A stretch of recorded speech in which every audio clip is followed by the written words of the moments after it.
Alright guys, we're back with part 3 of assembling our basic 312 Y block short block. And so we have the reciprocating parts here. We have the rods, pistons, rings, bearings, and we'll go through them real quick. This is a 40 over cast piston.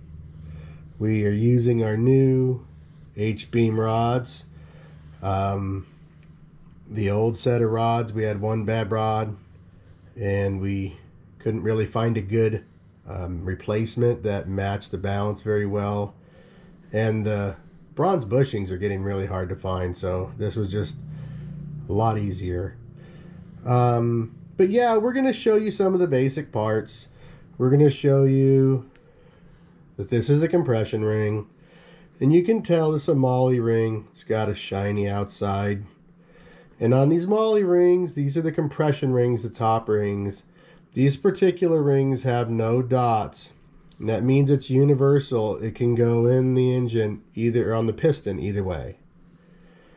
Now this is the second ring. And this is the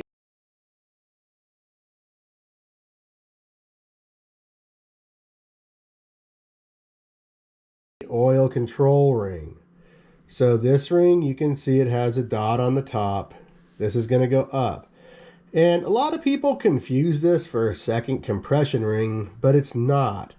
It's actually quite the counter to that. It works on the downstroke.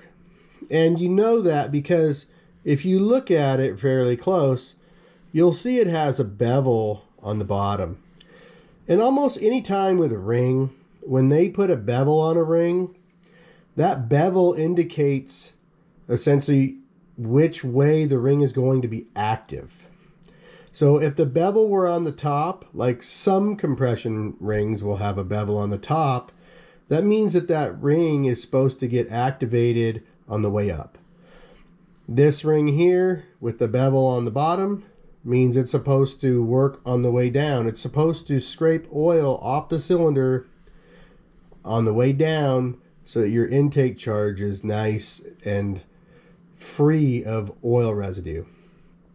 So then we have our oil control ring. This is the waffle expander type. And what you want to know when you install these is that these ends here need to butt up. They can't be like this, or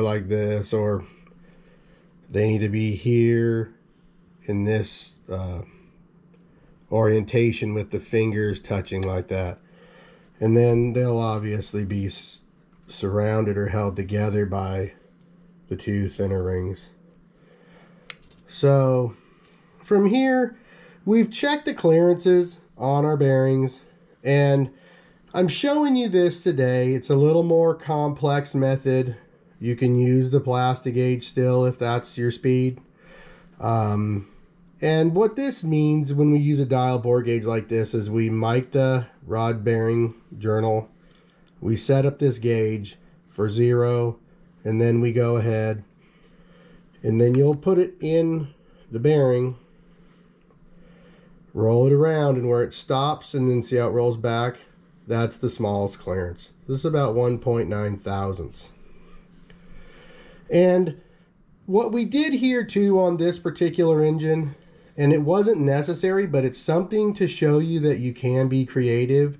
We're actually using two different bearing shells. We're using one from Clevite and one old Ford bearing. And the reason we're doing that is sometimes these bearings can just be ever so slightly different in the thickness. So when we used two Clevite bearings, we were at about 1.5 thousandths. And when we were using the two Ford bearings, we were about 2.3 thousandths.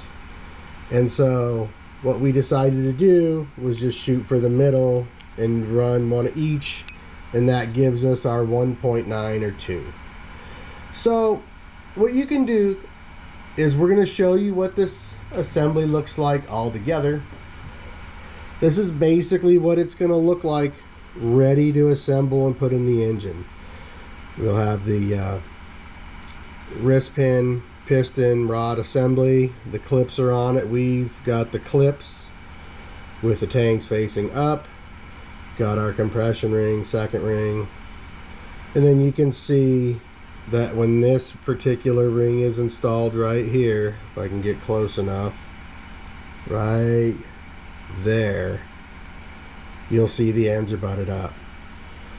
And the last thing we want to show you is that when you put rods in an engine, typically the bearing will be slightly offset one way. And the bigger chamfer on the rod, and this where you see slightly more offset, this goes toward the crank cheek. On this side, where you have the rod bearing closer to the edge of the rod and less chamfer, this is where the rod go together with the other rod, like that. So the big chamfers are going to go toward the radiuses of the crank. Small chamfers are going to go together. All right, so we've pounded in our number 1 and our number 5 piston. And the reason we've done this is so that you can check your side clearance and your rods right away. It's always a bummer to get all 4 pistons down one bank and then finally the 5th one in before you can actually check a pair. And this one has 16 thousandths, which is a good number. So the other thing we want to do is tell you that every time you torque something on an engine, you spin the engine. That's a rule every old engine builder knows. It just helps you track issues down quicker if something were to come up. Now, you're checking everything as you go. Issues shouldn't come up, but they do. So you put on this main cap, one, you spin it. This one here, you're going to spin the engine. Every time you put something new on the engine, you spin it to make sure it's still spinning free. And if it doesn't, then you know that the very last part you put on is where your issue is. On 312s, the rear main cap is the shortest one, and they have shorter main bolts as well to get under the rear main seal holder. And if you're tearing apart a Y block that's never been torn apart before, just remember that they don't come with numbers on the main caps that identify where they go. So you will have to number them.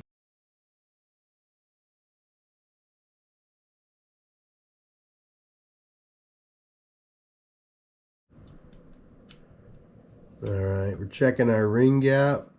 Looks like we have about 16 thousandths. So that looks pretty good.